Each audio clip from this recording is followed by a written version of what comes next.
The first week I was at Wheaton High School, I asked the principal for a day off to go to the march. And fortunately, he was the kind of person who would support that kind of thing. And he encouraged me to do that because he saw it as a historic event, and I was one of his history teachers. I grew up in a small town in southern Virginia that was 5,000 people. I was in segregated schools from first through 12th grade. I went to Duke University in 1959. Duke was segregated at that time. A lot of people don't realize that many of the universities in the South were also segregated. It was almost like there was an institutional thing that certain parts of your life were segregated. Schools were one, churches were another, restaurants were another, movie theaters, that kind of thing.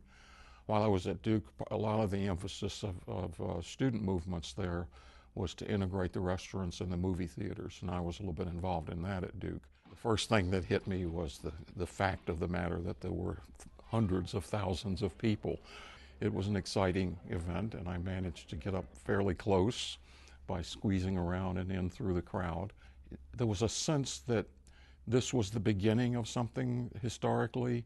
You know, there'd been some breakthroughs in the South, and now people were sort of almost like coming out of the closet to be involved with civil rights.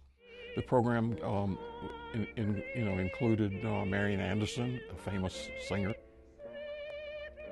There were some good speakers, like John Lewis was there, and of course it all built up to the speech that Martin Luther King gave at the end of the event.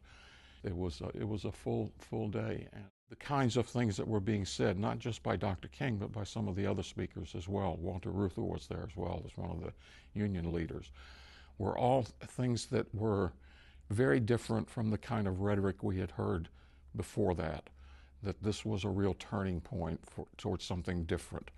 And I think the crowd felt that and picked up on the fact that this was a history-changing kind of event, that they were involved in something that was going to be in the history books.